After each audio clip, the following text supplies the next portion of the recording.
Okay, so here we are.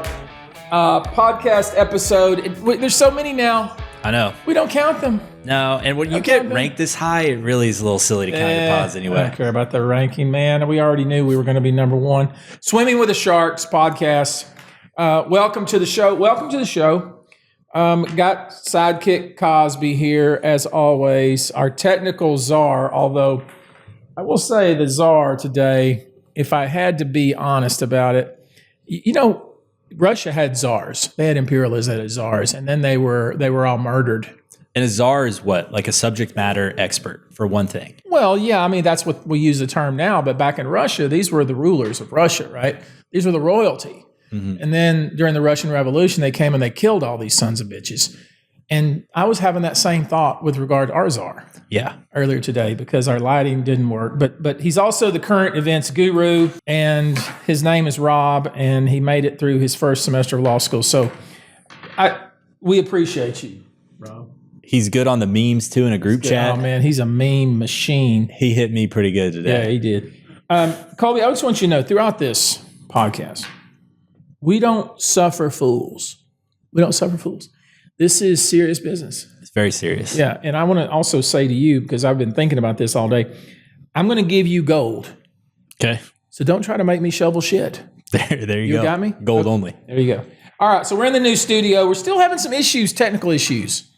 Sound is good. Sounds good. I think our decor is good. People will comment and say, hey, your studio looks really kick-ass, but we had a pretty serious problem with the lights today. Yeah, well, and again, that's a czar problem, and we'll deal with it. We'll deal with the czar after this episode, and he'll deal with the people that he deals with. He's fuming. It's just the czar is fuming back there. He's like, if looks could kill, the back of my head would be blown off. Yeah, the czar doesn't even have a chair today. He's just standing in a power stance.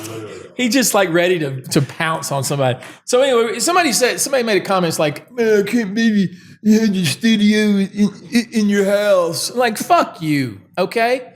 Like, you will never be invited, so I don't have to worry. And if you had a studio in your house, no one would come. Yeah, there's people trying to get in the studio. Okay, let's not be time. Too mean. Well, don't be too mean. Sometimes we go, but we have a 50 cal right there. Yeah, and a fully loaded AR-15 right there. We got Bert guarding the door too. And Bert's here, so there you go. Yeah. So this is a new studio, and I got to tell you, I feel safe. Very safe here. I feel very safe here. Now, you were busting my chops earlier because I was talking about my trip to Miami. So I just got back from Miami. Yeah. New Year's 2026, drinking iced tea and Diet Cokes. Very distinctive city. Lots of New Yorkers coming down. A lot of folks from up north. A lot of folks from New York. Large Latin influence. Okay. Yeah. Lots of dancing. Lots of shit going on. Shit's going down. It's happening in Miami. Yeah. Great energy, great food, beautiful city, beaches. Miami's one of those cities that when you're there, you know you're in Miami. Yeah. Yeah. It's unlike anything else in America. I've been to a lot of cities across the U.S., most of the big cities. There's cities in international cities where you could be in a city and you're like, hey, this could be anywhere. Like people talk about, not Cape Town. What's the other city in South Africa that people like to travel to? I'm not sure. I would have said Cape Town. Okay, maybe it's Cape Town. Anyway, maybe I was in Cape Town. I think it was Cape Town. But I was thinking this could be anywhere. Yeah. There's nothing distinctive about this other than all the shanty towns, surrounding it. Right. Miami's not like that. Miami is a place that's got a lot of character. It's a really fun place to go. The only thing about the restaurants is that you feel like you walk into a club. Yeah. You're trying to sit there to eat with your woman. You're trying to be, have a little intimate dinner with your girl. And, then there's people just bouncing around and screaming and hollering and dancing. There's like shows going on at dinner. Yeah. Anyway, had a good time. Glad to be back. All right. So we're not doing prime rib anymore. I know we ran out of prime rib. Not a ton of prime rib spots here in town. Yeah. And this is you heard of food deserts? No. Tell me about food deserts. In the city of Houston, one of the issues in the mayoral race was there's certain areas in town where there are no grocery stores. Okay. And so a lot of people that live in these certain areas of town, they're upset because they don't have a place to go and buy groceries. They call these places food deserts. Okay. All right. Houston is a prime rib desert. That it is. There's only like 6 or 8 places that serve prime rib, and only 2 or 3 of those worth shit. And some of those places only serve them like one day a week. Yeah. You got to go on Wednesday or something. So we played the prime rib thing out, and so we decided to move over to steaks. Mm-hmm. And I'm going to say it again. If you think, and first off, I'm going to take your opinion with a grain of salt. I'm just going to be honest about that because I think I know the best restaurants. But if you think there's a place out there, a true steakhouse that we're going to miss because he's got a list of 38 of them. Yeah, almost 40 steakhouses we're going to. But if you think there's some spot that, we somehow overlooked because you just found that hidden gem, just send it to us. We may take a look at it. Likely no, but we might. Speak up, right? Your voice may or may not be heard. There's no First Amendment here. Not here. This is a controlled area. But we'll make a decision as to if we listen to What did you say, we? Well, I will, you will, one of us will look at the comment. Somebody will make a decision. Yeah, if we look at your comment or not. Yeah, we'll look at your comment. Now, whether we give it any credence, totally separate matter.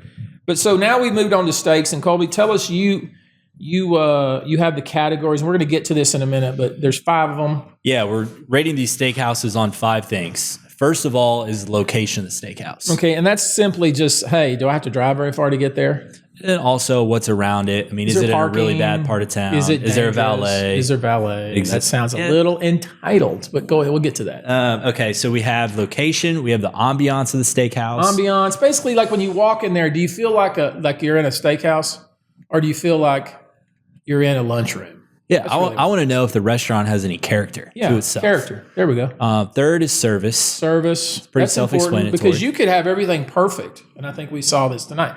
You could have everything perfect. Food could be brilliant, ambiance nice location, but then you wait 30 minutes to get your food, especially a dessert, when you know it's already been prepared. That kind of gives you a bad feeling. Then you wait a long time to get your check when everyone's done. Yeah, you want to move. You want to roll. You're full. You want to go lay on the couch. Or, I mean, sometimes you got business to attend. We had a podcast to shoot. Maybe you're with your lady. Now, we didn't know that lights were going to be a timing issue. No, that's a bizarre issue. Then we have the menu itself, like what they have besides steak and sides. I never really understood that category, but I'll let you talk through that. And then lastly, probably most important, actually it is the most important, is the steak itself. Yeah. As an aside, I went to, God rest his soul, Tony's restaurant last night, and I was very pleased with Tony's. And we're going to do a full formal review of Tony's and give it the credence and the give it its due at some point. But I will tell you, if you've shied away from Tony's lately, you might want to give it a shot and go back. I felt like there was with a new ownership group, there was a new energy there.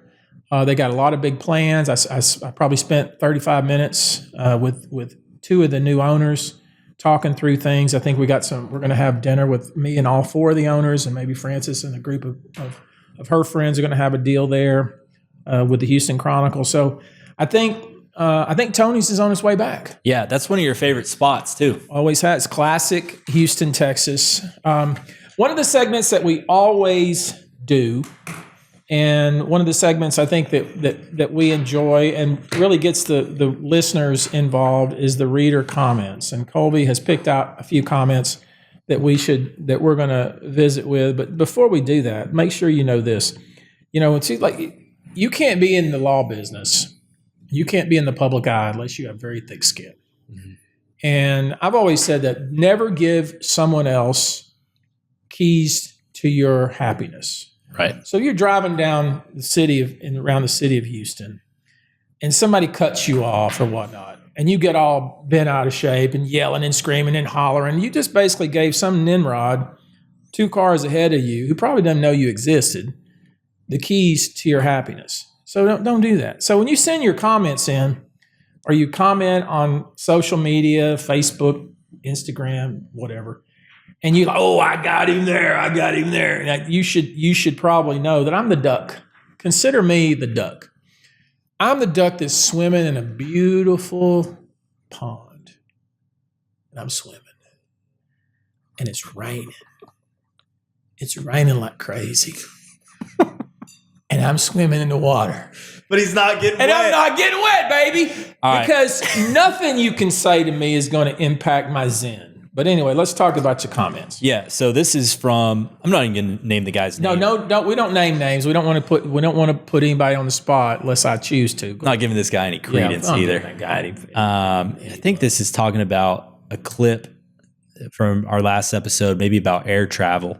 This guy says he sounds pretty entitled, coming from the guy that once had a tank parked on River Oaks Boulevard. Okay, so I made a comment about all these Nimrods who ride their little bicycles down River Oaks Boulevard. And everybody got bent out of shape. And even Isaiah Carey sent me a text and said, hey, man, I'm part of the bicycle crew. And I was like, dude, it's just a joke, bro. Yeah. I don't give a shit about your bicycle. Drive on through. Play your Wiz Khalifa. Whatever the hell you're playing doesn't mean two shits to me. Yeah. But some guy like, oh, well, he parked I guarantee you most people would rather see a tank parked on River Oaks Boulevard than somebody's Duffy bike. Are they called Duffies? There's a Huffy. Whatever they are, I don't care. And I'm sure, listen, some guy says, oh, he doesn't know anything about bikes. I'm sure you spent $2,000 on your bike, buddy. Okay, good for you, okay? I'm real proud of you, bro. But no, okay, for all you bike people and your, Space City bikers or whatever the hell y'all call yourselves, God bless you. I want nothing but safety for you. And camaraderie, and I just want you to ride around and even do a wheelie if you want to, because I know some of you always ride. I see some guy like crazy, like when he sees a car looking at the bikes, he'll pop into a wheelie. Yeah, he's pretty proud of it. And that is his moment. That's his time to shine. And I don't want to take away from that. I mean, I think it's stupid, but it's okay. Right. It's like I'm not even going to yell at you and say, hey, you're stupid. I'm just going to think it. So, yeah, I am entitled. I'm entitled to my opinion. That's what I'm entitled to. Beyond that, probably nothing else. Okay, here's another one. Yeah. This was posted on a photo you posted with Bert on the way to Miami. My doggy? In a plane. And he says something about rich people and their dogs, bro. LOL. That's what this guy says. First off, no man, and this, you know who you are. Any man, I can truthfully say in my entire life on this planet, I have never used LOL. That is the most, anybody that uses LOL, I automatically, I can't listen to it. You could have told me how to solve the black hole situation, but if you put LOL at the end, I just disregard it because totally you're a damn fool. Yeah. So I refuse to respond to that. Anybody that says LOL, out. Next. Okay. This is kind of about a case we have. Are you still representing those individuals who are suing Diddy? Yeah, we still have 70 some odd active cases. They got bogged down in court in New York for obvious reasons. There was a criminal trial going forward with regard to Diddy. He was prosecuted. So I think there's 50 some odd cases that are active in New York and 20 or 25 active in Los Angeles. And they're moving forward. And I expect that in a year and a half or so, we'll have some trial dates. Yeah. Okay. Well, that's good stuff. As in every episode, we want to thank our sponsor, the Patriot. The Patriot is high speed, low drag, 5 milligrams of THC. This thing will set you right. It really only takes one.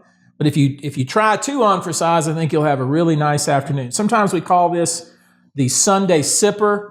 This thing has only about 30 calories. It's all natural, no carbohydrates. I mean, this is really a great drink. But thank you for the sponsorship of the Patriot. The Patriot. When you want to set right on a Sunday, try the Sunday Sipper Patriot. It's veteran founded and veteran owned, and a small portion of our profits will go to veteran causes. The Patriot. Did you know, Colby, that in high school, I was a DJ? I've heard a list of your high school credentials, and you were pretty well-rounded back then. I know I was on the powerlifting team, and you've taken issue with that, but I actually was. And I also, of course, was a football player and played baseball a little bit until my dad made me stop because I had to work to pay for my truck that I had purchased. But yeah, I was a powerlifter, but importantly, I was a country music DJ for KALT, Atlanta, Texas, the best country in the country. There you go. Yeah. Let me say this about these comments for the listeners. And this is for a lot of you out there. This is something maybe you need to hear.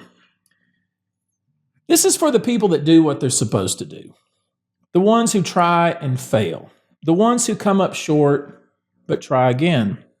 The ones who do more and talk less. Now, you're likely going to be criticized. You at times will be ridiculed. Some will even try to laugh at you. But remember this, lions don't care what sheep think. All right, moving on. Colby, we're going to talk about steaks. Yep. All right, so last week, let's say, so far we've done Mastro's. We went to Mastro's, but it was before we were really doing grades. We went to Mastro's with the Attorney General. Mm-hmm. And so we decided we'd probably circle back. We'll have to go there again. Although I went there several nights ago, and I felt like I was in Miami, honestly.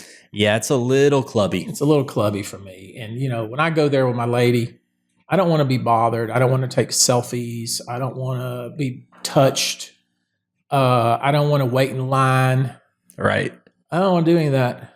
And there's places across the city where you don't have to do that. So we may or we may not go back there. And look, they're making a killing. I texted Brandon, who's one of the managers, after I went there, and gave him a few things that I was unhappy with. And so I don't know if I'll go back there for a while. Not because I'm upset or anything, just because it's a lot. Yeah, it's a big deal. So last week we went to Georgia James, and we gave it a solid B. Gave it a B. Okay, so tonight, and I've said a lot about Perry's, okay? I've said a lot about Perry's. I have history with the Perry family. But I tried my best. When we went over there to West Gray, to the Perry's location, River Oaks, to be as straightforward and as unbiased as possible. Yeah, I think you got all your venom against Perry's out in the car. No, I got more. Well, you got a lot of it out in the car, but when we walked in, you seemed to be pretty fair. Okay. My first impression walking in, we're talking about ambiance, is one of the things you said, was I felt it was like, just was trying, but it wasn't, it wasn't, I did say it looked like a lunchroom. Yeah. It really didn't look like a high school lunchroom. It really looked like an elevated college lunchroom. It did feel a little boring in there. Yeah. But at some point, as we were sitting there, the lights went down. Yeah, it did. And the lights went low. And then it started feeling a little sexy in there. It started feeling like, ooh. They turned the music up a little bit too. Yeah, the music came up and it looked like, okay, I could see some people coming in here. So the ambiance, I'd give it like a B. I think B is fair. Yeah. And then the menu, I really didn't look at it because I knew what I was going to get. So My problem with their menu is I think it was too big. It is a big menu. I mean, Rob and I were trying to find sides, and it's like you're flipping through 18 pages. And I've watched all these Gordon Ramsay things, okay? So I know that if your menu's too big, it means your food's not fresh. Okay. That's what he says. Makes sense. But I'm not suggesting their food's not fresh because I'm unbiased right now. Yeah. Totally unbiased. So on the menu, I'd probably want a B as well. Not an A. I think a B is fair. And is it because there's just too much on it? Yeah, like if I'm going to a steakhouse, I think I just want a classic steakhouse menu. Okay, all right. So, and location, of course, you can't beat the location. No, and then something else about location, because we ragged on Georgia James for this. We're putting the parking situation in the location category because Georgia James did not have LA parking. And it's, look, I don't want to hear your entitled bullshit again. The only reason I cared about valet at Georgia James was because there's no place to park. And it doesn't tell you, hey, there's a parking garage over yonder, go park over there. I mean, if you have a big parking lot at your restaurant, you don't really need valet. Mm-hmm. But if you're in the middle of a strip center with no parking, then you probably should have valet. And that's where Perry's is, and they have limited parking. However, they have valet. Yeah. And the location is second to none. It's real close. So it's in River Oaks. It's in a really cool shopping area. Cool stuff all around. Yeah, and look, I know people watch this that aren't in River Oaks, and you're not, in the general downtown area. But it's sometimes it's nice to come to River Oaks, and it's nice. There's shops and stuff, and maybe you can do some walking. It's relatively safe, as safe as it gets in this city anyway. So I'm going to give it an A. On location, A for sure. That West Gray area is pretty cool. It's nice, and it's lit up, and it's relatively safe. So I'll give that an A. I hate to do this. I'm gonna have to go to service next. Because I'm gonna try to end this on a high note. The service, God bless Angela. She was sweet as pie. Was her name Angela? I don't remember her name, but I had some notes as well. Well, but you were being a little nitpicky with her. I'm just telling you, lady was working as best she could. I let her know straight away, hey, you're being rated. She was working, but she did disappear at times. Like I didn't know she worked there anymore. She just disappeared. There's times that she was either nowhere to be found or she was way too up close to my business. When she served the steaks and she said, "Hey, I want y'all all to cut into your steak and tell me how it is," she stood over me until I did it, and I just said, "I'm not doing it." Okay, you were just looking to piss people. I don't want to. Okay, you have already disqualified yourself. We gotta cut after the Listen, no, I'm gonna bring this back around. I just think it's a little aggressive. No, I'm gonna tell you something. Okay. All of Galveston doesn't like you. That's true. I said I wanted to go to that guy's prime. I've gotten so many direct messages that say, "Tony, thanks for looking out for Galveston. Thanks for standing up for Galveston." Totally out of and bounds. that little Woodlands boy, stuff like that. And I was proud to stand up for Galveston, and I'm going to stand up for Angela. I think Angela. She gets a C, but I'm going to stand up for her. I would probably have given her a B. I don't think that's her fault. That's probably a training issue. I don't want, okay, I'm just going to tell you something. I don't want anybody to tell me how to eat my food. Okay, so if you're a sushi person and you're at Uchi or you're at this place and you hand me a flight of tuna and you say, you should eat this one, I'm going to eat them opposite just because of that. I don't need you to tell me how to eat a piece of raw fish, okay? And I don't need somebody to tell me cut into your steak and tell me if it's cooked right, because guess what? At some point, I'm going to cut into it. And that's my point. And I don't need you to stand over me and tell me to do it. Now, because it was Angela, and because it's a new year, and because I'm being super nice this year. I mean, it's on January 4th, and I'm like just gushing with niceness. I went ahead and dutifully cut through mine. I know. And looked at her and said, "It's good." I was surprised you did that because you don't really like being told what to do. I don't like to be told what to do. And she was like pretty in charge. Well, saying, cut it now. She was told by the Perry organization that you make sure that the steak is cooked to their liking before you leave the table. That's what she was told. Right. And she was doing what she was told. It's just I reject the entire premise. Agreed. I reject it. But I didn't take issue with it like you. See, the difference between somebody with wisdom and somebody who's just a young whippersnapper, you want to get all up in arms and give her your zen. I kept my zen. Okay. I kept it. I cut my steak because I figured, hey, I'm going to cut it anyway. Right. At some point, I may as well cut it while she's looking at me, right? So I didn't like that part of it, but that's not the problem I had with Angela. The problem I had with Angela was she would disappear at times, and it took us 30 minutes to get our steaks. And I've cooked as many steaks as anybody around. And I know how long it takes to cook a steak. And I know that it shouldn't take 30 minutes to get your dessert when they've been sitting there with that back there in a refrigerator. Agreed. They're not being made back there. It took way too long to get every single portion of our meal. Right at 2 hours. Yeah, because we had 5:30 dinner and we didn't leave till 7. It took right at 2 hours, and we literally, when the woman walked up on us to hand us our menus, we ordered. Yep. That's the truth. So, Perry's, pick up your game. Your service is slow. You got to see. But we're going to roll. Wait. We're going C for the whole thing or C for service? Okay. Take it easy.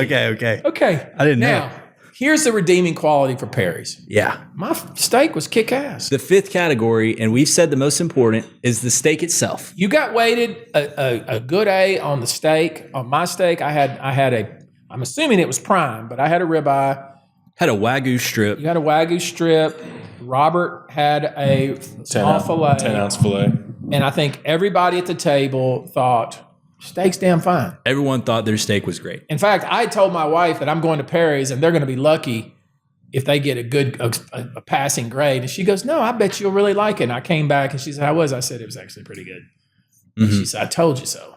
The steak was incredible. So Perry's, let me tell you something. What saves you is you got an A on your steak. Your steak's kick-ass. Your steak was good. It was nice. It was nicely cooked. A little salty, but I like it salty. So it worked out well. And so overall, you're going to get a B.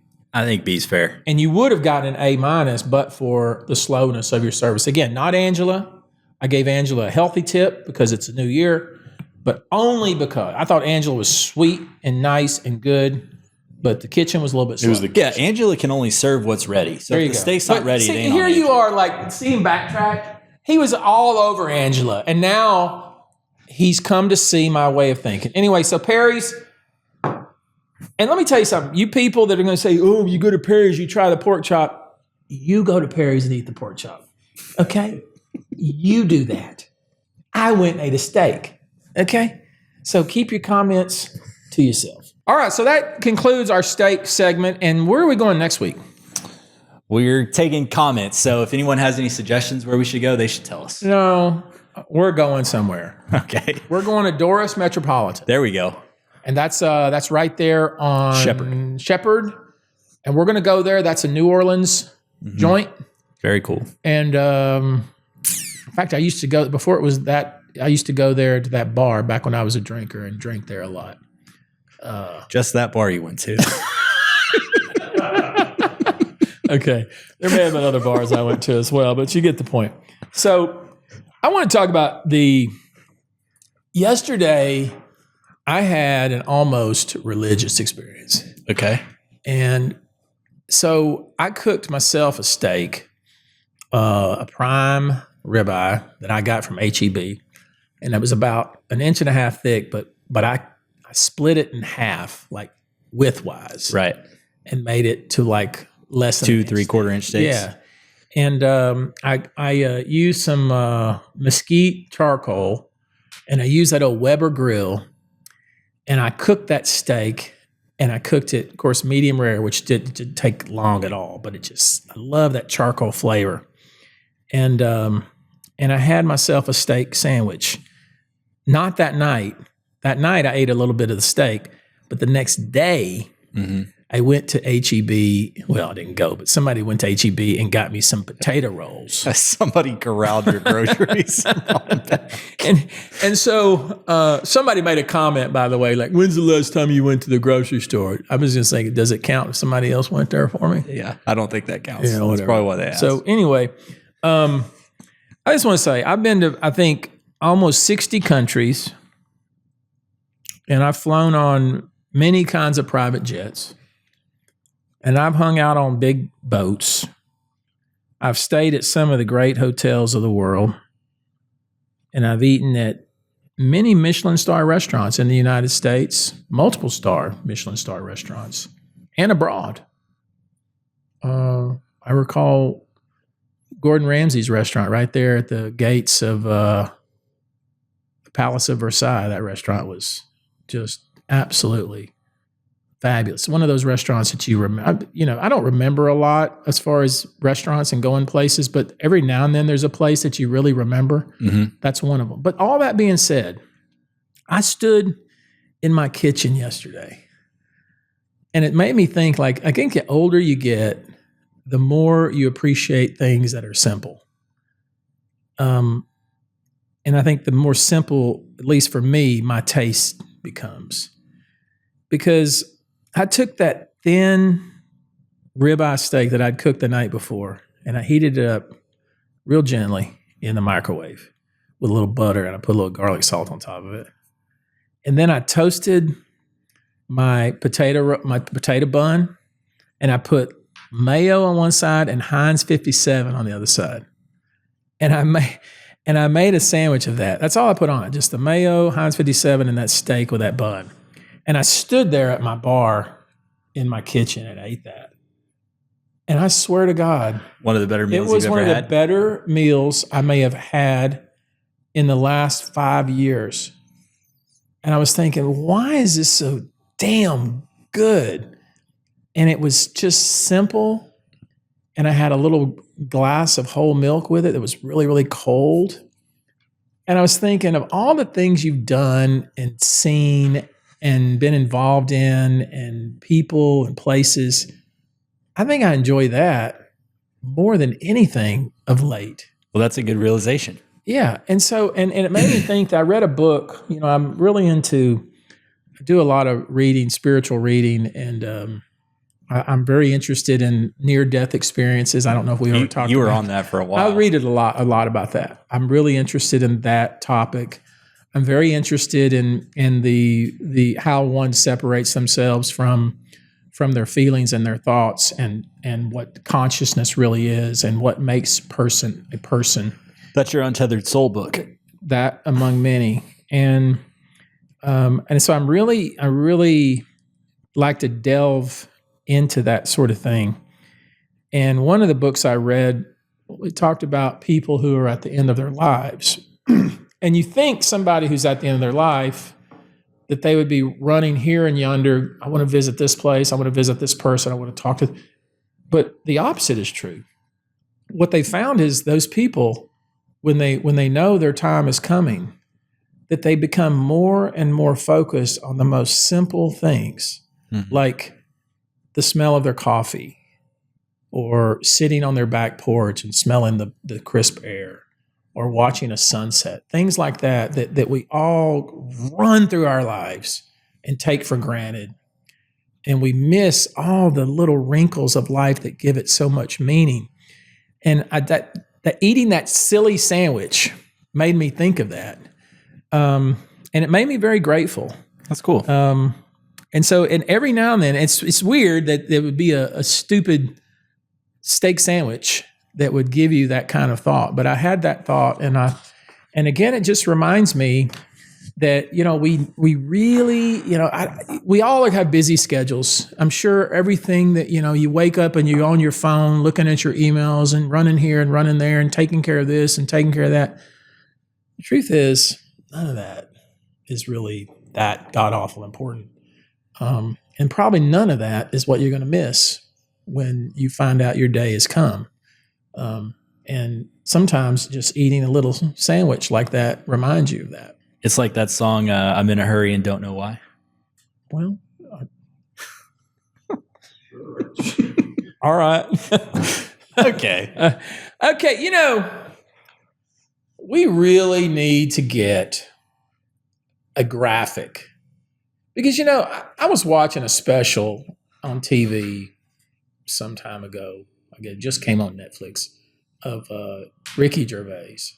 And he says the older he gets, the more things he notices, the incongruence of life, of things and he doesn't let it take him out of his zen. But he notices it. But he notices it. And so I think it's important for you to know, Cole, and I think you do know this, is that all these things that irk me, and we need a graphic that says things that irk me, they don't really take me out of. Somebody commented once that, like, damn, you just go around being mad about everything. The truth is, I'm not mad about anything. Right. I don't get mad. It's like you don't yell at the bicycle guy, but you notice it. I notice it. And so I'm sitting over there in River Oaks District yesterday. And one of the pet peeves of mine is when people misuse pronouns. Pronouns were put here for a reason. Pronouns take the place of proper nouns, okay? Colby, he, that's a pronoun. He, referring to Colby. So when somebody is talking to me and they're sitting there and they look like a one person and they say, are we this? Are we that? I'm thinking, do you have a frog in your pocket? Because you're not referring to me. And so I'm sitting there, and maybe she had a frog in her pocket. Got to look at her pockets. But I'm sitting there in River Oaks District. Francis was in there shopping, and some lady rolls up in a golf cart. She was wearing a uniform. I don't know if she's a real cop or not, or just like a mall cop. Like a mall cop? She may have been. I don't want to disrespect the lady. She rolls up, and she says, are we waiting on something? Now, immediately I want to say, there's no we here. Yeah, but I didn't do that. I was alone in my car. My wife wasn't with me. There was no we. It was just me. It was I. But instead of saying that, like, being a smart ass, I chose to say, yes, officer, I'm waiting for my wife to come out of the store, and I'll be moving very quickly. But inside my head, I was thinking, there ain't no we here, lady. Mm. Just like when I've talked about waitresses that say, are we done yet? What are we having for dinner? What are we having for dinner? You're not having shit. I'm having whatever I'm going to order. I could go on and on. Why do people feel the need to do that? It's like the royal we. Are we doing... Anyway, I get it. I don't like it. Have you ever been driving down the freeway and there's cones and they cone off the freeway until one lane, and then eventually they cone off that lane. You go into a service road, and you go down the service road like 2 miles, and then all of a sudden they cone it back, and you end up back on the freeway. I've seen that. You ever seen that? And it causes like a 2-hour traffic jam. Like a big bottleneck. Yeah, a big huge. They just create a bottleneck, and usually it's on like a Saturday. Yeah, peak time. 45 south, going to Galveston typically, or they'll wait till like 7 o'clock at night on the north freeway lane coming back from Galveston, and you're driving down, and you're looking over. You're like, what the fuck? What is? There's nothing going on. There's literally nothing. Right. It's like it's construction zone, but the construction workers were never told because there's nobody there. There's no equipment. There's nothing. Like whoever was responsible for cordoning off the freeway was not on the same page as the people responsible for the construction. The cone guy got the email, but that was it. So, you're just like, what in fucking hell is going on here? Like you just took 2 hours out of my day because you people can't coordinate. And then you start thinking to yourself, like, who's in charge of this group? This operation. This goat fuck is what you would call it. Like, who's in charge of this? And then it's like there's no regard for somebody just trying to get from point A to point B. Look, if there's construction, wall it off, whatever. But when I have to sit in traffic for 2 hours, I expect to see somebody with a yellow vest out there, like hitting something. Or at least see they're in progress. Something. And maybe they would consider like doing their road construction in the middle of the night. Maybe that would be smart. Mm-hmm. I don't know. But I'd love to be able to sit, like put whoever was responsible for shutting 45 right there in that chair and talk to them. Yeah. I'd only need about 10 minutes. Not sure what they'd say. It is always peak times. The other day I saw somebody, it's another thing that bothers me. They were talking about their ranch in Conroe. And I was thinking, really? I mean, and I was just listening to them talk about this. And I'm thinking, well, there's a ranch. Right. It's in Conroe. And I don't have anything against you folks from Conroe. God bless you, Conroe people. But I don't think there's any. Anyway, there may be a ranch in Conroe. I'm not saying there's not a ranch in Conroe. But this guy was talking about like literally 30 acres. And I'm just going to have to. Rob, turns out the guy had a really big yard. Yeah. I'm just going to have to tell you something. Your 30 acres, your 100 acres, your 200 acres, your 300, that ain't a ranch. Okay. I wouldn't even call a 300 acres a ranchette. Okay. So what, this is Texas. This is Texas. You've been throwing around that ranch word way too much, boys. I know you're like, oh, I worked hard. Ooh, I worked hard. I bought myself a spread 100 acres. Come on, man. There's ranches in South Texas like 50,000 acres, 100,000 acres, 200,000 acres. If you're not into the thousands, do not use the ranch word. I say that on behalf of all Texans. All Texans. Now, you can use the word farm. Totally acceptable. I don't care if you have 50 acres. I'll let you use the word farm, even though I think you're stretching it because I bet you don't have chickens and cows and stuff like that. I bet all you have is a riding lawnmower. Do you have to have animals on your property for it to be a farm? If you're going to call it a farm, yeah. Yeah. So what's the difference between a ranch and a farm? A farm is a place that's probably less than a ranch, but you probably have some cows. You probably have a horse or two. Maybe you have a little hog. Maybe you got some chickens. I'll accept that as a farm. But I won't accept somebody calling a large lot in Conroe a ranch. I won't accept that. Listen, dude, I want you to keep reaching for the stars. And if you call 50 acres a ranch, you just quit. And that ain't it. I'm just telling you. I'm being honest. I mean, somebody has to say it. That's what it pisses. This is Texas. It's Texas, bro. It's Texas. Okay. Oh. All right. So, and let me tell you something. If you got 2,000 followers, you're not an influencer. Okay? Because you're not a public figure.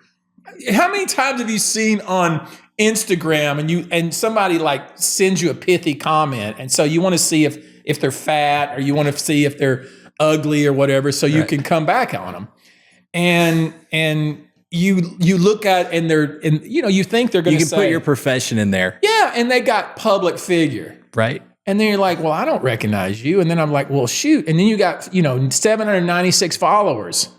And then, or let's say you're an influencer and you have 2,000. You're not. Who are you influencing? It's public figure, influencer, and then if you have in there that you're an entrepreneur, that's pretty bad too. Okay, I'm not going to criticize it. Somebody that wants to be you could sell cardboard boxes on the intersection. I don't give a shit. You make $10. I'll let you say you're an entrepreneur because everything starts small. But if you got 2,000 followers, 10,000 followers, even 50, you're not influencing anybody. Nobody's influenced. I'm not influenced. In fact, I'm not going to be influenced. I don't care if you have 1 million followers. I'm not going to be influenced. But so I got an issue with people calling themselves influencers and public figures. I think these terms that people throw around are just much too loose. Ranch, farm, public influencer, public figure, whatever. Finally, I say this for all the people that care about animals, and specifically people who care about dogs. Francis told me that for Christmas, Kim Kardashian, who I think has 4 children, she had a surrogate, or one she had, I don't know how that happened, but she's got a couple kids. She has 4 kids. Hey, he's not influenced though. Well, she has like 100 million followers. Okay, I'm not influenced. I mean, I'm sure Francis is. But she purchased a dog for each of her 4 children. I got a real issue with that. I'm just going to tell you. First off, across the city of Houston, there are 1 million animals who are homeless, who are in shelters, who are being either killed, in some cases, euthanized, or being transported to places like Colorado and other places where they don't have as many homeless pets or stray pets, stray animals. And there's a huge problem across the country with breeders, with illegitimate breeders, with people who are inbreeding, there's people selling, claim they're breeders and they have like little puppy mills. Yeah, puppy mills. I mean, it's a huge problem. Yep. And then on top of that, the biggest problem I have about that is you give somebody an animal like that, a dog, for Christmas. By February, the newness has worn off, and all of a sudden that animal has to be, quote, rehomed, which many times means to a shelter somewhere. Right. The shelters in Houston are full of animals just like that who have been given as gifts, typically in Christmas gifts, with no thought, no planning, no forethought, no nothing, no infrastructure in place to take care of that animal. People need to understand that when you get an animal, giving somebody a dog, that is the most, you think you're doing a good turn, but that's the most inconsiderate thing you can do to somebody is to give them a dog. They feel obligated to take it. Number one, they don't want to be unhappy about receiving a gift, but you have literally given them an obligation of 15 or more years. This is a decades-long obligation. You don't give. I compare that to a situation with. I have a friend who lives in Dallas, who has 4 children, 3 children, beautiful little kids, and for many months talked with his wife about the kids. We want to get them a dog. Did the research, prepared for it, picked out the right animal, bought all the accoutrements that are needed for that, and then gifted the one animal to 3 children at Christmas time, knowing full well that the parents were going to be the ones going to have to actually take care of the dog and teach the kids how to take care of the dog. Like a real family decision. That's perfectly fine. Right. Compare that to a social media star who gets the most cutest little four dogs that are nothing more than a social media Instagram post that I'm giving these 4 dogs to my 4 different kids. Mark my words, in 90 days, not all those dogs, if any, will not be there anymore. Yeah, 100%. Some of those dogs are going back. It drives me crazy, and it drives crazy that there's so many good people who are working their asses off in the animal rescue community who see that kind of thing and know the example that woman is setting, because she's a true influencer. People are influenced, but she doesn't have 2,000 followers and calls herself a public figure. This was a public figure. I think she's got the biggest Instagram account in the world. Who has millions of followers, and when she does things like that, people follow suit. And I just think it's the most irresponsible thing you can do is to give a child a little animal like that, knowing full well that child's not going to take care of it. And maybe she has this extensive staff that's going to take care of 4 animals, even when the kids are losing interest and have lost interest, and it's no longer fun to post them on the internets. Maybe it's no longer fun. Those dogs will no longer be there. And I just think that's a damn sin.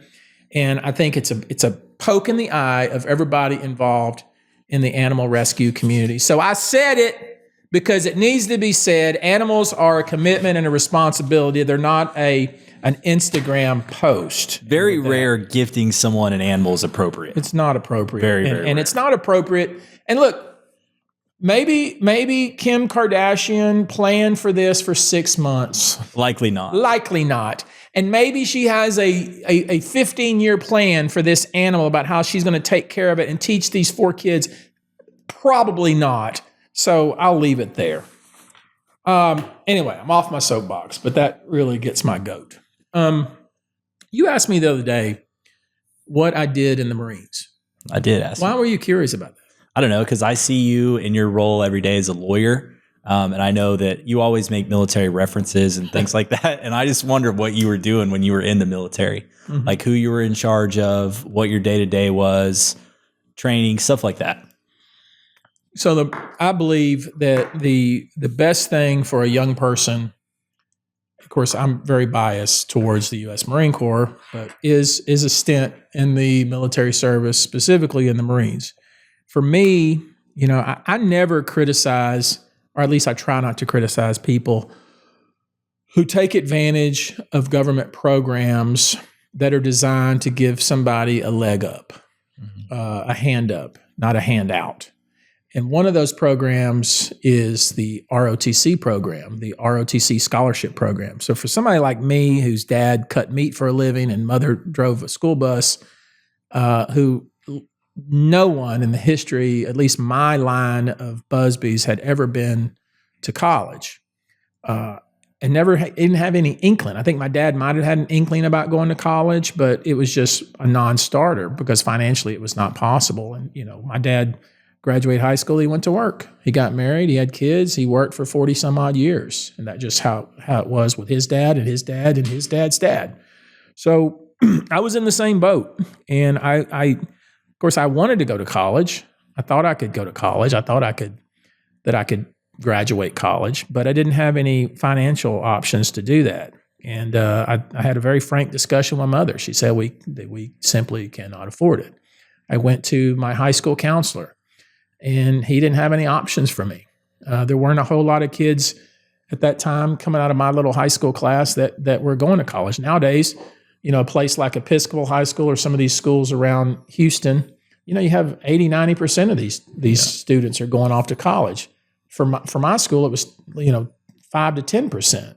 And you went to Queen City High School. How many people were in your graduating class? 69. So out of the 69 or 70, only a handful went. There were several that went later, but as best I can recall, like the ones that went off to a not just a community college, and again, there's nothing wrong with a community college, but the ones that went off to a college, I can only think of 3. And there may have been more later that were able to go off and get their education. So I didn't have a lot of options, and I didn't have any family history, and I didn't have any sort of support group that I could turn to and say, hey, how did you do this? But what I did have was, the Navy recruiter kept coming by our school and was trying to get me to enlist. And I ultimately did enlist in the Navy, and I was going to serve on a submarine. And at the same time I did that, I filled out this form that said, would you also like to be considered for a ROTC scholarship? I really didn't know what that meant or what that was, but I checked yes, I would like to be. Well, I got a letter in the mail that said, hey, you're a finalist for this. And I had to go to Dallas and do a physical test, and I had to do a physical. And, the Navy took a chance on me. Just like they taken a chance on many young people coming out of school. They pay for all of your tuition. They pay for your books, although all the books are used, which is fine. You have to give the books back at the end of the semester. And they gave me $100 a month. So I was in high cotton, as they say. I was like, wow, look at me. I'm in, I'm in college. And so part of that commitment, when you do the ROTC, you have to go to a training every summer, and 30 days over the summer in training. You have to participate in the ROTC classes, which A&M has a very active one, obviously. And then you have to, when you graduate, you get commissioned an officer. And at some point during that time frame, I changed from Navy. I chose the Marine Corps option, which was available. And so when I was graduated college, I was commissioned as second lieutenant in the United States Marine Corps. And then I went off to my initial schooling and did very well there, and was able to choose what they call your Marine or your military occupational specialty, MOS. And I chose infantry. And when I made that choice, I went to infantry officer course, which is where I met Lissandro. And then from there, I was deployed. And I went to meet went to Saudi Arabia via Camp Pendleton, California. And I spent many, many months out of the country training with, we were what's called a special operations capable unit. I was the second lieutenant, commander of the weapons platoon. There was 3 infantry platoons and a weapons platoon, all who answered to a captain, who answered to a colonel who was a battalion commander, and we were all on 4 ships, 4 deployed in the Persian Gulf, in and around Bahrain, Kuwait, Saudi Arabia. And what we did was we trained every day, and we trained Kuwaiti troops and we trained Saudi troops, and it was all a kind of a mop-up of Desert Storm was ending. And our specialty, Alpha Company, 1st Battalion, 4th Marines, our specialty was, since we were special ops capable, was boat raids. So we were kind of what the remnants of the old Marine raiding companies.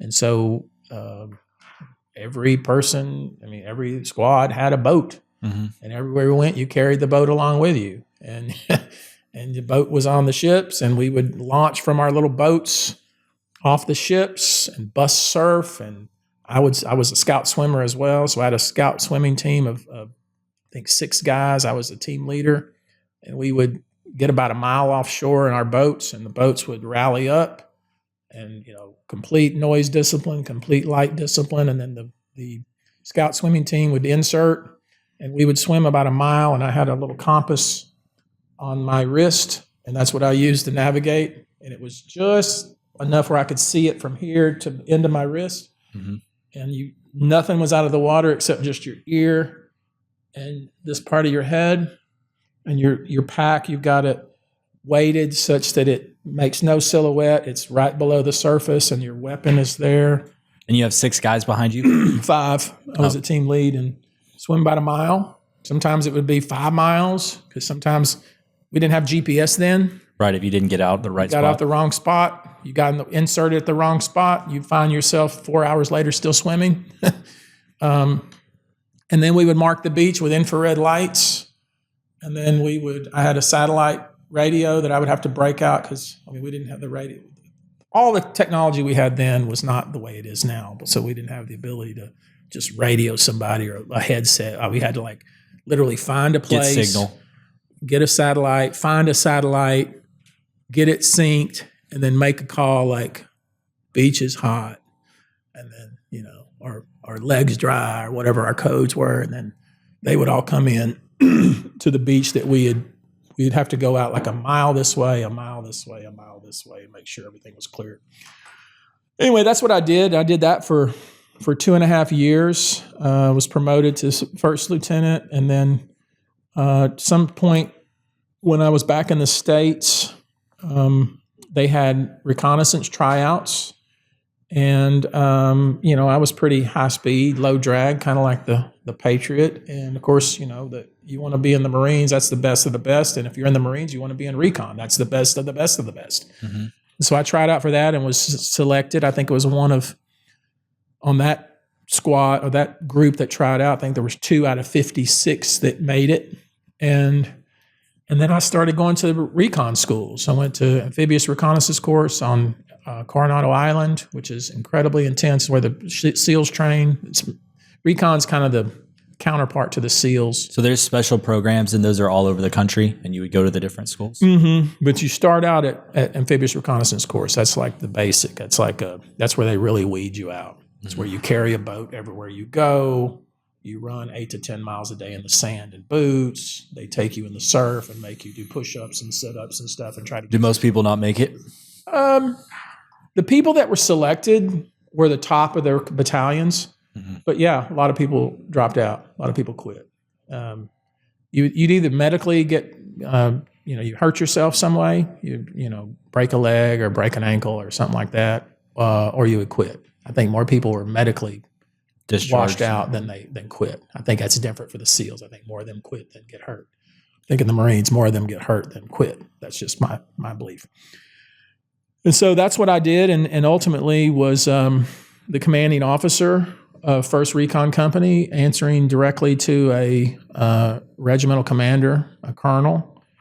And I had to make a decision because I was getting ready to be, I'd been chosen as captain, and I was getting ready to be transferred to Washington, D.C. to be an instructor. And you're only, what, like 28 or 29 at this point?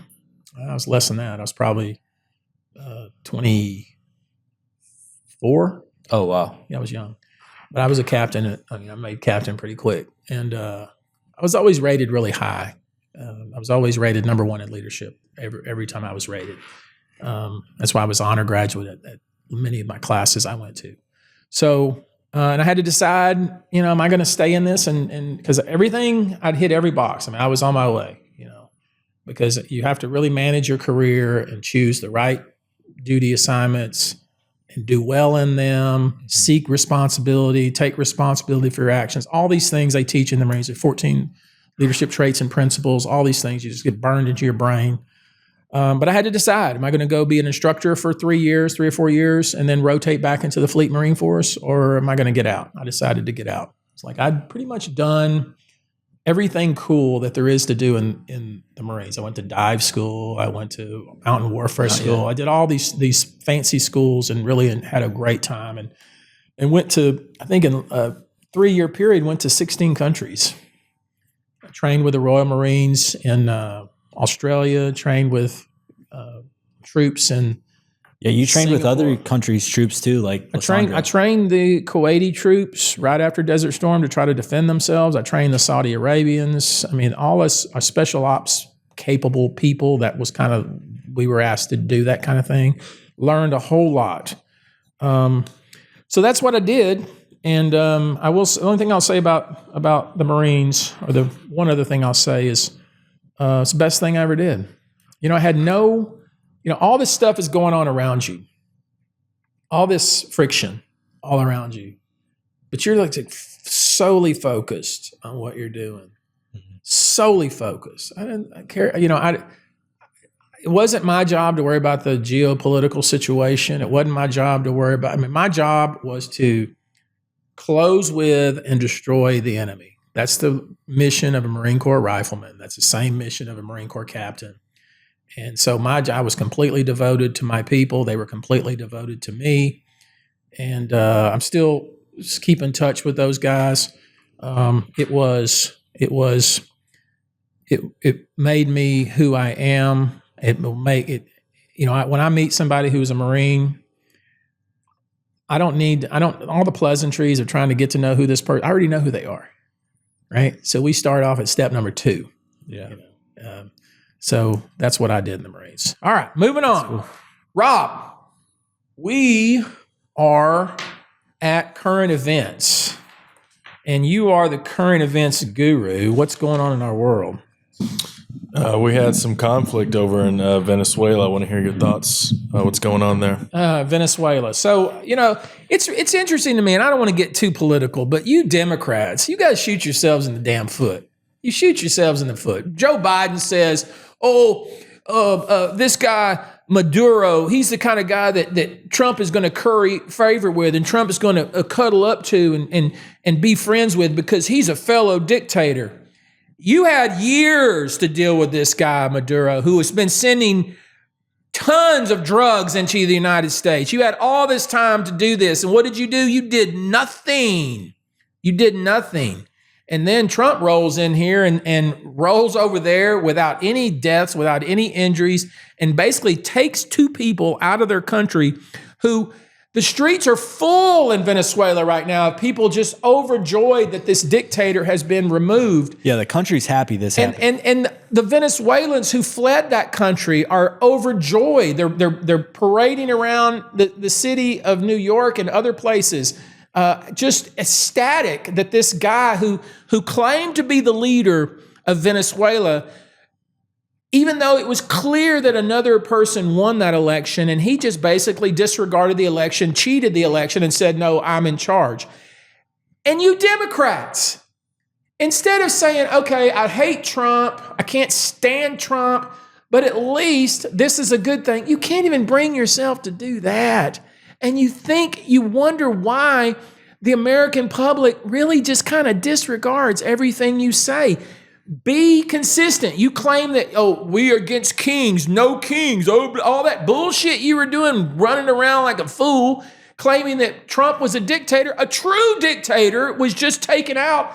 And you can't be happy about that, even though the people that he was subjugating are super excited about that.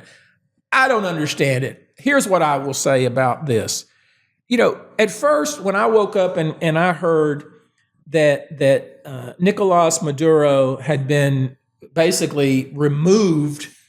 This Captured. Is the guy. Because let's remember, he's not a democratically elected leader.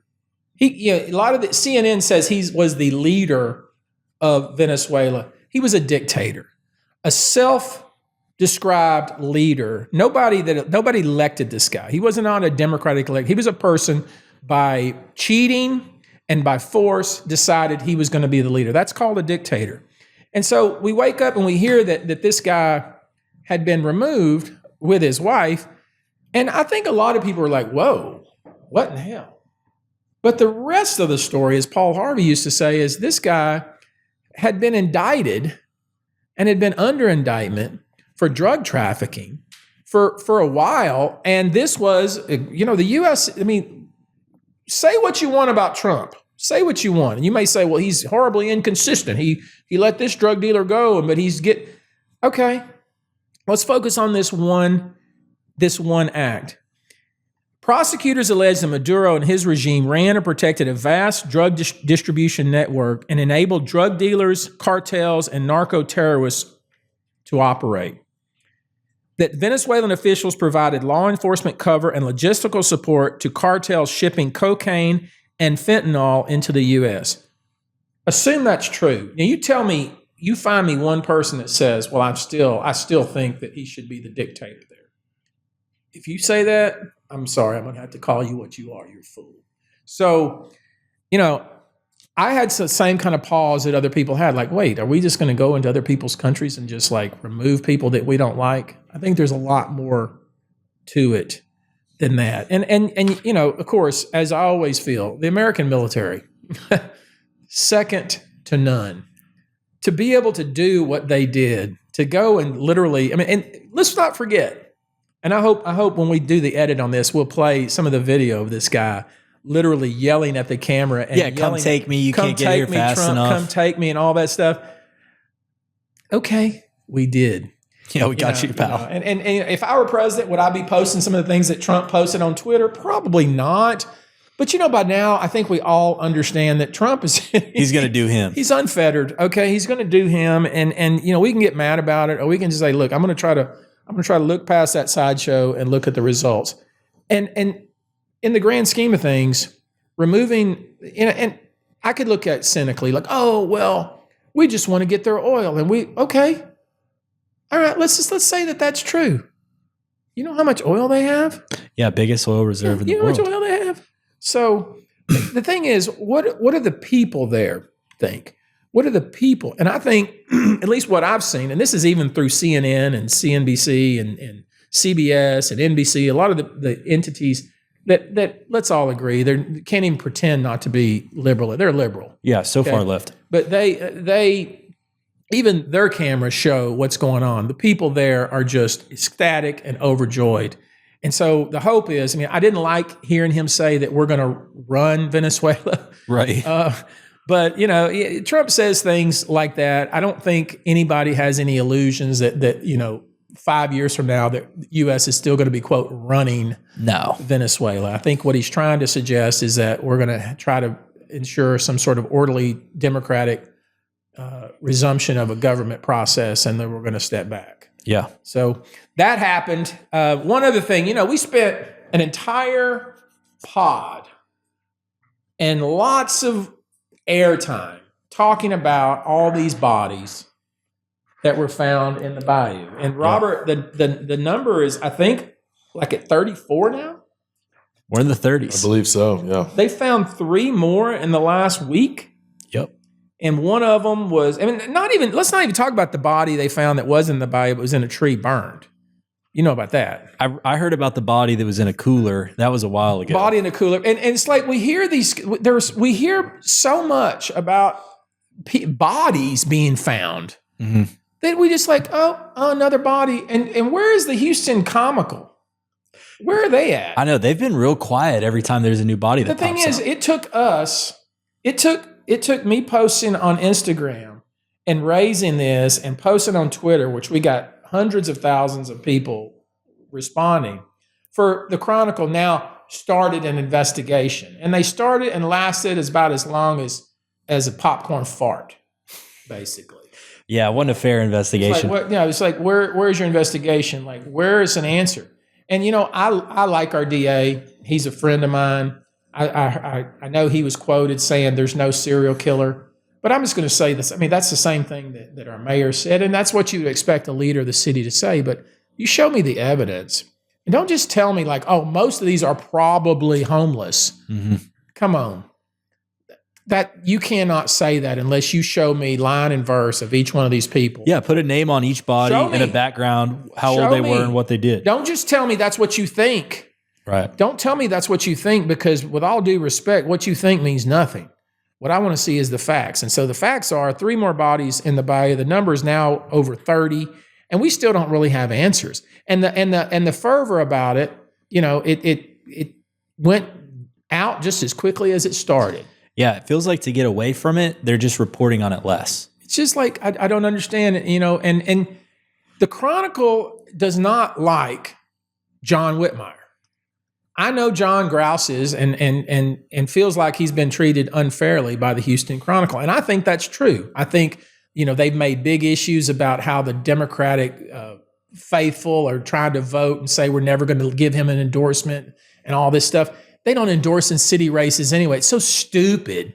But, you know, they put all kinds of ink covering that, like, oh, the Democrats are turning on John Whitmire, the mayor, because he attended some fundraiser for one of the local congressmen. And they spend all their time and criticizing him about stupid little shitty stuff like that means nothing, and give him a hard time. And all the while, you don't hear a whole lot about water leaks anymore, because I think he's done a good job. Yeah, he's quietly doing a good job on things that matter. You don't hear a whole lot about the roads and the potholes as much as you used to anymore, because he's out there getting shit done. Mm-hmm. A lot of these things that we raised all kinds of hell about with Mayor Turner, the shit at the airport, the graft that was going on there. You don't hear a lot about that because John Whitmire rolled up his sleeves and said, look, I'm going to make things happen. I've been around a while. I think I know how to do things. He's not perfect. No. He's not doing a perfect job, but they pick little fights with him and criticize him on the dumbest shit. But, you know, here's the forest. They're focused on the twigs. The forest is there's 30 some odd people found fucking dead in the bayous. Yeah. How about that, Chronicle? Put your crack reporters that came in from Seattle and New York. I mean, have you ever looked at the people that they have working? I'm sorry. There's some of you people I like, but a lot of you people, I don't even know who the hell you are. You're here today and gone tomorrow. You don't know shit about Houston. There's no continuity. And that's why nobody reads your paper, because you have no credibility. You have no credibility. You have 30 some odd people found in the bayous, and you just accept some politician that says, I don't think that there's a serial killer. Well, I don't think that I'm going to drop over and die, but I don't know what's true. I don't know what's true, so don't be giving me that bullshit, Chronicle. You piss me off, Chronicle. Okay? Do better, Chronicle. Do better.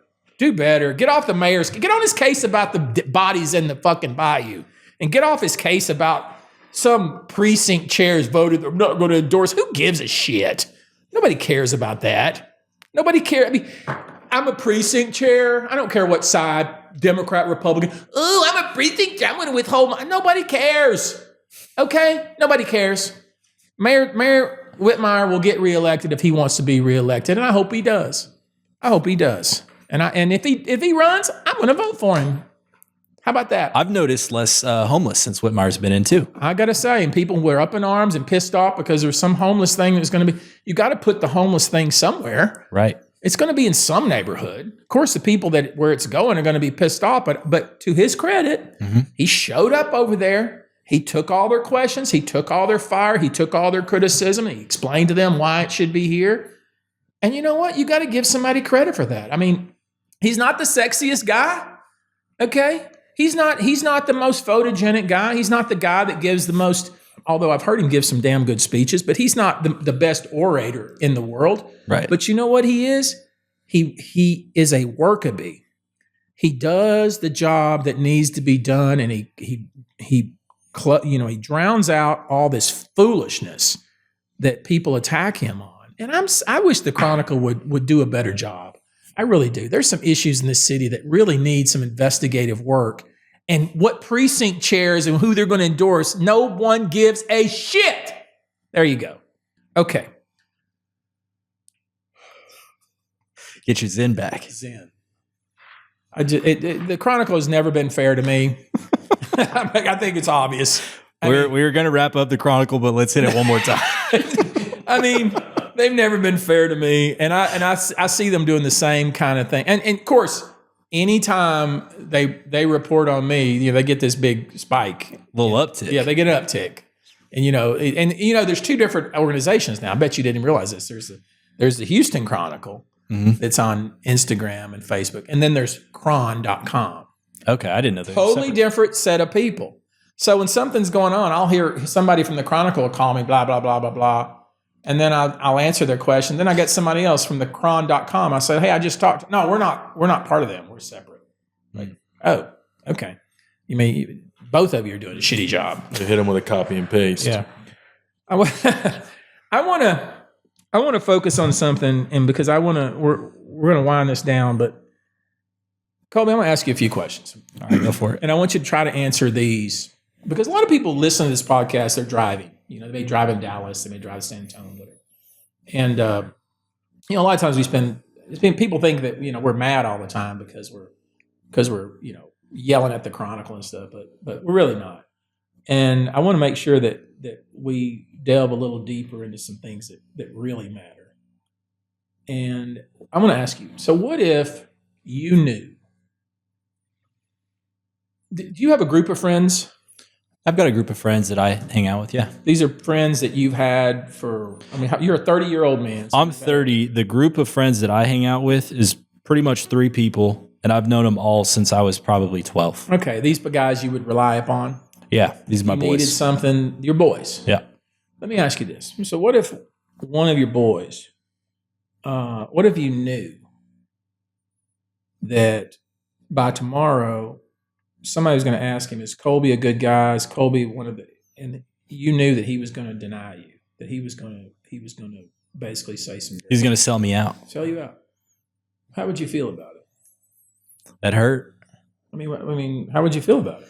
I'd be disappointed. I'd wonder why he said that, what happened, how long he's felt that way, etc. What if you knew that, worse than that, he was going to betray you? That he was going to turn you into the authorities, and that you were going to be convicted and then killed?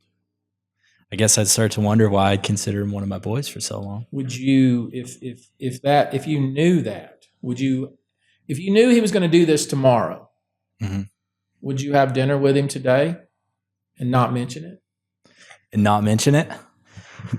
I probably would want to have the dinner with him, but I would want to talk things through and see why he was leaning that way. What do you think is the most subjugated thing that you could do with a friend? The most humbling thing you could do with a friend? Let's say you're one of your boys, one of your closest boys. Something that the most humbling thing that you could do, like to just show, hey man, I'm dedicated, devoted to you. One of my friends, one of his parents passed away, and I had to help him get all of his mother's belongings and pack them up and get them moved. That was pretty deep. All right. Well, what if, and that is, what if you knew that person tomorrow was going to rat you out such that you were going to be convicted and then killed? Would you still do those things for him? I mean, I know that he's going to do that to me? Yeah, you know it. Probably not. Why not? I mean, I can't help a guy that's trying to sell me out like that. Your devotion to him depends on his devotion to you. Well, basically. I don't think him ratting me out means you're not devoted to me. That's totally different. Well, because he's stabbing me in the back all the way. Yeah, and he's stabbing you in the back, and you would not help him with his mother? No, not if I know he's going to turn me in and get me convicted. Well, I mean, he's ruining me. So? So why am I going to? Are you saying that your devotion to him, to help him with his mother, depends on him, how he treats you, basically? It doesn't depend on that until I know that he's doing that. Right. Now you know, so it does depend on it. Okay, sure. I mean, am I wrong? Well, I mean, but leading up to that. I'm not talking about leading up to it. I'm talking about, that this is what he's going to do tomorrow, that he's going to deny you, that he's going to rat you out, that he's going to rat you out to a degree that you're going to be convicted and murdered and killed. And you're saying, because I know he's going to do these things, I'm not helping him with his mother. One of the most humbling things I could do to help my friend. You wouldn't do it, would you? No, I wouldn't do it. And the reason is because your devotion to him depends on his devotion to you. I would disagree with the way that's phrased. But if someone's going to go that low to ruin me, then no, I'm not going to help him with anything. So I'm thinking about Jesus. Okay. Who had dinner with his disciples, who he knew full well that he would be denied 3 times. And when I say that, it's a bigger thing back then, was to say, do you know Jesus? Is he your friend? Is he one of the good people? And he's like, not only do I don't know him, I know nothing about him. But worse yet, he knew that for pieces of silver, that another person that he was super devoted to and was supposedly devoted to him was going to sell him out for about 30 pieces of silver. He knew that. What did he do? He had dinner. He taught them. He washed their feet. And in those times, washing someone's feet was probably the most humbling thing, the most subjugated thing you could do for another person, was to wash their feet. You know, you're talking about people walking around in sandals all over the desert, and washing another man's feet is basically, and you're serving that person 100%. Yeah. In the Indian culture, one of the things they do when they meet is they touch somebody's feet. That's kind of a show of respect. And he did that. And I call all that, obviously I set you up, but I call all that, and I'm paraphrasing a lot of this, but I call that extreme love. Mm-hmm. Extreme love. And I think there's very few situations when we are capable of extreme love. Jesus, at least according to the Bible, was capable of extreme love to everyone. Extreme love to us, I bet you if you had a child, I don't think a parent, I don't think you could have extreme love to a parent. It'd be hard. But for a child, I think, we've seen example after example after example of kids doing things to their parents, against their parents, contrary to the parents' wishes, even heinous acts. And a parent finding out he did something terrible. Parent still loves that child as deeply as person can be loved. I think it's probably as close to extreme love as as there can be. At least for us mere mortals could possibly exist is probably the love of a parent to a child. I don't think I'm just going to, honestly speaking, I don't think I'm capable of that kind of extreme love to any, I just don't think I'm capable of it. To know that you're going to be ratted out, convicted wrongly,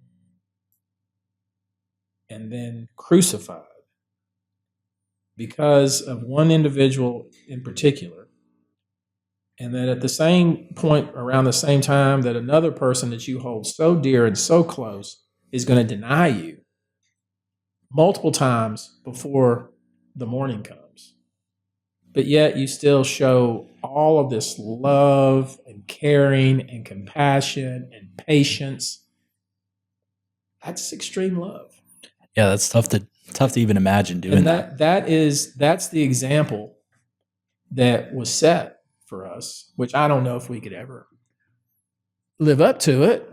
But it's something, every time you hear about the Last Supper, and starting from Palm Sunday when Jesus came into the city up until the crucifixion, and then what happened on that Sunday, sometimes we forget that what I think is the most important part of that story, which is how he treated people that he was fiercely devoted to and loyal to. And he knew what they were going to do. And he allowed it to happen. And not only did he allow it to happen, he showed them love and taught them and showed them understanding. Total love. That is what I call extreme love, and that's the example. Extreme love. That's an example that I would maybe that's what I'm shooting for. There you go. So Chronicle, I'm going to give you a pass. Got extreme love for a little Chronicle. bit of love, not extreme, that's for sure. Okay, we've been going a while. We did this segment before where every day I drive these roads and I see some of these cars. I'm just like, and it's usually the shittiest car is the ones that make me the maddest. Yeah. The other day I'm driving and I heard some little car going, and it sounded like it's a total rice burner. And it zips in front of me. And it was a Mazda Miata. Convertible or no?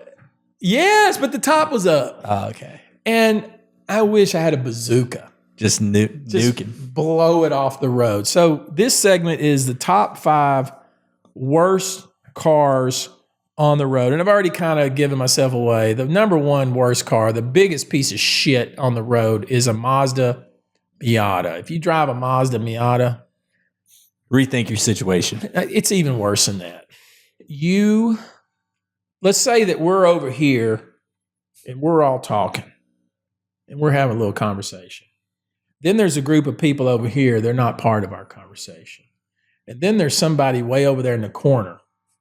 That's the person with a Mazda Miata. That's you if you drive that car. So I don't know what to say. I can't even imagine what kind of person drives that car.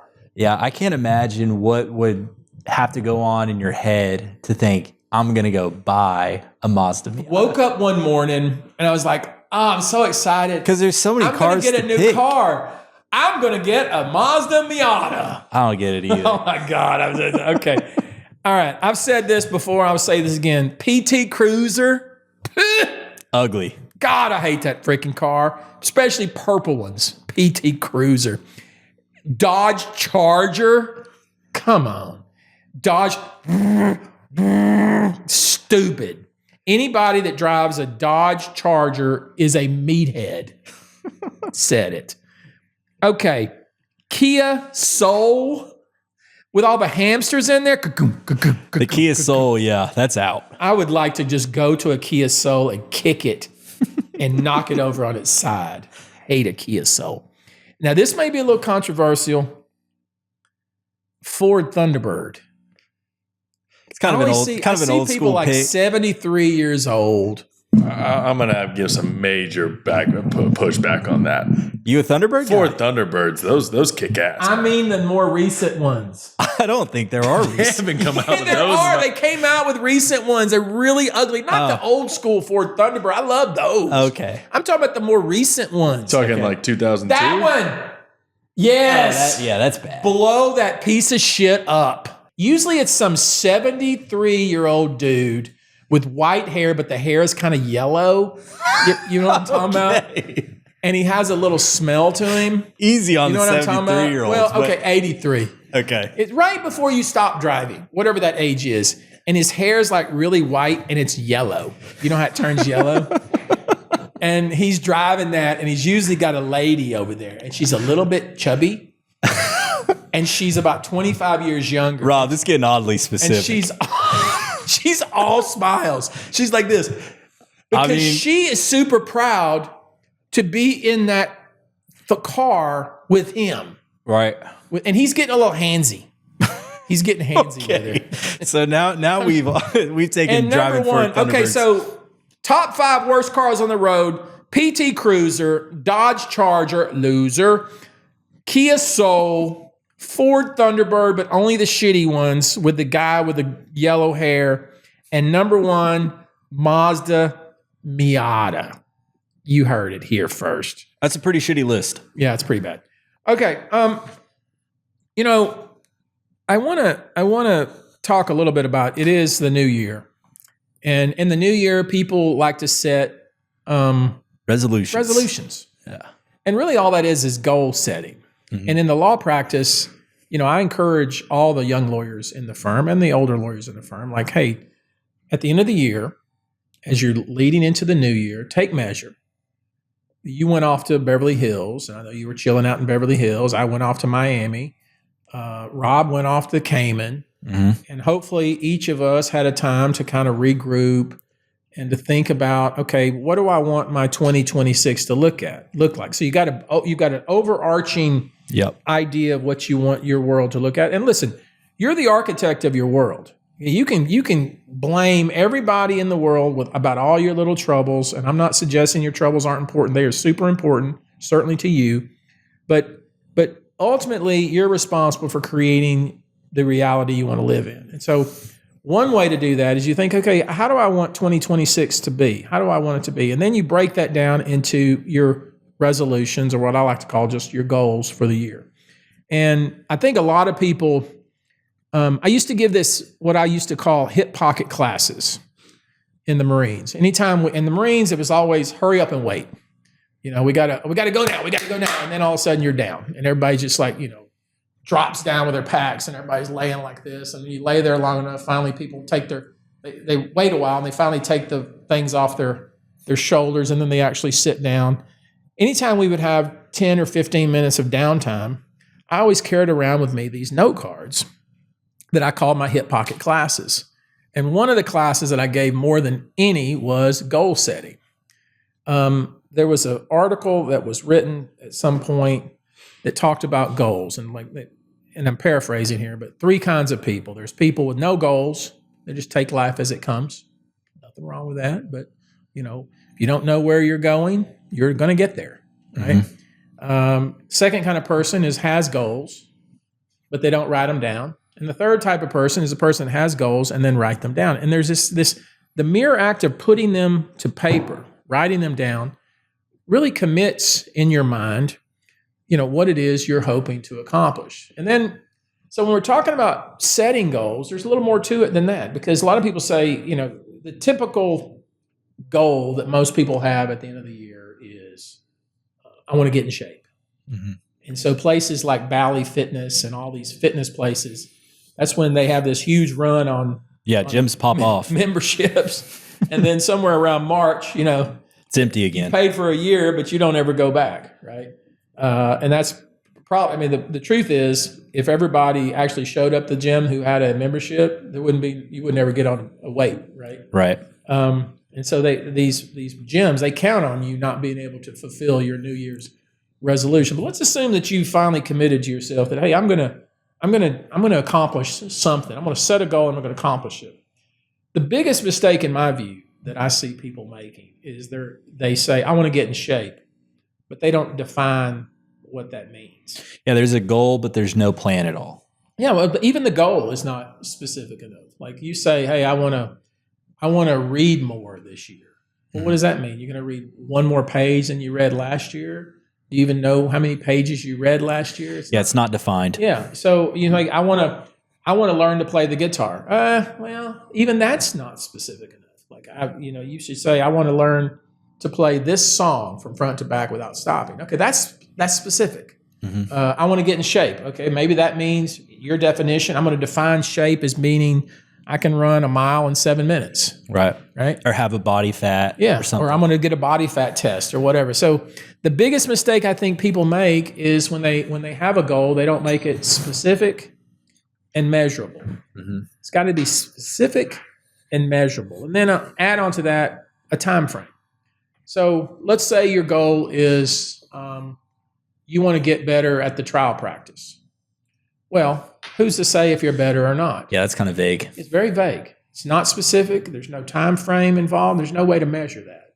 So maybe you'll say, I'm going to take 5 trial ad classes this year. Well, if you do that, then you're going to be better. Right. So there's something you can measure. Say, I want to get in better shape. Okay. Well, my goal is to, by June 1, I'm going to be able to run 1 mile in 7 minutes. Well, if you work towards that and you break down some sub goals to get to that point, you're going to be in a lot better shape on June 1 if you can run a mile in 7 minutes. Mm-hmm. Right. So that, I think, is if you're really serious about accomplishing something this year, you really need to make sure that the goal is clearly defined, that it's measurable. And one other thing I didn't mention, that it needs to be a reasonable goal. I made this joke to Frances, and I think she thought I was being serious about it. But one of my goals last year was I'm not going to run one time in 2025. And, it was pretty easy. Right. I didn't do it. I didn't run once. But that's obviously easily attainable. You just don't run, right? But if you say, I'm going to run by December 1st, I'm going to run a marathon in 3 hours. Well, you're never going to be able probably to do that physically, and you're going to burn out and you're going to get discouraged. And so you need to have a goal that's reasonable, but it pushes you. Yeah. So you need to figure out something that it pushes you, but it's attainable. Lofty, but attainable. Yeah. And then, setting a clear deadline. And I think, there's all kinds of acronyms that people use. There's books and books and books that have been written on goal setting. And I encourage, people to read those. But what I always tell people is write your goals down, make sure they're reasonable, make sure they're measurable, and set a time frame. Yeah, those are good tips. Okay. Here's a thought for you to ponder, Colby. Okay. I've been putting you kind of on the spot. I saw this. I've been watching a lot of Eckhart Tolle. You know him? Uh-huh. Chopra. You know him? Yeah, they write like a bunch of self-help or philosophy spiritual type books. kind of philosophical things, more like getting in touch with the person inside of you. Chopra does a lot of meditation type stuff. Lots of meditation. Yeah. Let me ask you this. If you met yourself from 5 years ago, let's say 5 years ago, you met the guy. So I'm 30 today. You're 30 and I met myself at 25. You met yourself at 25. Would your 25-year-old guy be impressed with you or disappointed? I think he'd be pretty impressed in most areas. There's some areas he'd say that guy can do better in. Mm-hmm. But overall, I think he'd be pretty impressed. So you think he would be impressed? So the question is, if you met the person you were 5 years ago, would that person be impressed or would that person be disappointed in you? And that's really... So you can think about now, the person, if you were 30 and you met the guy who's 35, are you going to be impressed with him or are you going to be disappointed with him? Better be impressed. I hope so. Second question I saw, and I thought this was very interesting. If the entire world followed your daily routine, would the world evolve to a better place or would it devolve ultimately to destruction? That's a tough question for me because my day-to-day, there's not a lot of routine a lot of the times. Like some of the things that we do, for example, like when we're working on cases, or we have a trial, or there's things that pop up that are really important that need attention ASAP, you can't really have a routine for that. And I think if you're doing that every day, it's probably a little too chaotic. So not everybody is built to do it like that. Okay, I'm gonna have to diverge from that a little bit, and I'm gonna tell you why. You are focused completely on your professional life, and I'm not focused on your professional life. I mean, do I want you to earn? Yeah. Do I want you to work on the cases? Yes. Do I expect that? Yes. Are you going to do it? Yes, you are. That's what I'm focused on. I'm talking about you mentally, emotionally, spiritually. That's what I'm focused on. And one of the big mistakes that young people make, young professionals, is they're so focused on their professional life, and there's nothing wrong with that, that they develop huge gaps in their spiritual life, their emotional life, their mental life, their relationship life. And in our business, as an example, you're going to be a much better advocate. You're going to be a much better presenter of people's problems, of people's situations, of trying to persuade, if you are more in touch with other areas in your life. You're going to be a better counselor to clients if you are spiritually healthy, mentally healthy, emotionally healthy, relationship healthy. And you can't ignore that. Those things are incredibly important. I talk about this all the time. Your professional development is super important, but that's only one facet of your development. And so when I ask you if the entire world followed your daily routine, spiritual development, emotional development, relationship development, emotional development, the question is, would the world have evolved, or would the world have devolved and maybe ultimately led to destruction? And if you're completely ignoring those facets of your life, I think we know the answer. Right. Yeah, I'm not completely ignoring them, and I've been trying to do better. But a lot of the things you say that can take hits if you're focused too much on one thing, I can see how that happens. So I have been making an effort to work on some of those other things. Yeah, I think you should. And I'm not speaking from a position of like, oh, you should. No, we're all on this journey together. But right. I will say that too many times that people are so focused, and again, it's not just lawyers or accountants or doctors or the white collar trade. I'm talking about people that work at the plants, people that cut meat for a living, people, they're in their daily routine and they're focused on that. Mm-hmm. And they wake up at 50 and they die of a heart attack because they've totally ignored their health, as an example. Or they wake up at 50 and they say, what the hell am I doing with my life? Who am I? What am I doing? And they have these midlife crazy crises and they don't know what to do. And they have some kind of break with family and friends and stuff because they weren't taking care of themselves, and all those facets that the spiritual development, the emotional development, those all go hand in hand.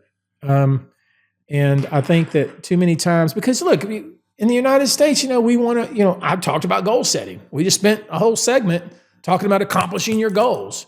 And I bet many people who watch that are thinking like, oh, my professional goals and my, this.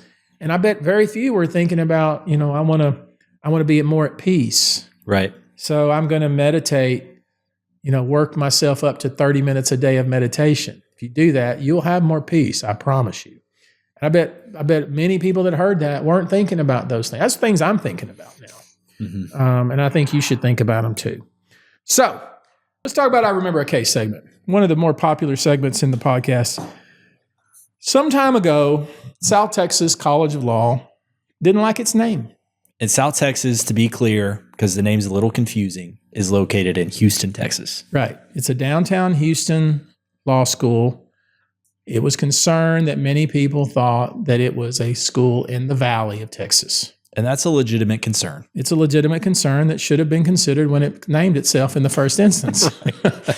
But anyway, they did some surveys and they figured out that they were not getting people to apply, and people just assumed, because it's called South Texas College of Law, that it was a law school that was somewhere in the Valley of Texas, because that's what we call that, South Texas. And so they wanted to change the name. And they'd been wanting to do that for some time. But at some point, the dean of the school, along with the board of directors, they decided they were going to rebrand South Texas College of Law and change it to the Houston College of Law. At the same time that they made that name change, they also changed the logo, which they made red, and they changed the font. The school colors, the logo, and the font. Yeah, they did. And the name. It was a major change. And of course, the University of Houston Law Center felt like that South Texas College of Law, now Houston College of Law, its new name was confusing, and that people would confuse University of Houston's law school with the newly branded Houston College of Law. And I think even just talking about it, it sounds confusing. And I wasn't a lawyer yet at your firm when this was happening, but I would drive in Houston, and Houston College of Law or South Texas College of Law was putting up billboards that were red, and I was confused. I thought maybe they had merged. I didn't know what the difference was. So there was a legitimate confusion after the name change. As part of their rebranding effort, they did put up billboards all around the city of Houston saying it just said Houston bold, and it looked just like U of H. Houston College of Law. Yeah. And so the University of Houston Center, or the University of Houston Law Center system, that is the overarching entity over the University of Houston, and thus the University of Houston Law Center, decided to sue, and they brought an intellectual property case, a trademark case, essentially arguing that consumers, that is law students, were being deceived and were confused about which of these schools was in fact affiliated with the University of Houston system. Mm-hmm. And they had a survey run, and they had people that said, yeah, I thought, just as you suggested, that Houston College of Law, I thought that was the University of Houston's law school. And so the suit was filed. It landed in, of course, Houston federal court. It was an intellectual property case, specifically trademark. And it landed in front of Judge Ellison. And that was a good move. I mean, I was glad when I was hired by the University of Houston system to assist as lead trial counsel. We had a lot of very smart intellectual property lawyers involved who knew how to argue, how many expert type folk, that kind of thing. But we landed in Judge Ellison's court, and that was good for the case, because some of these kinds of cases can get very confusing. Judge Ellison, if you don't know who he is very respected, highly respected.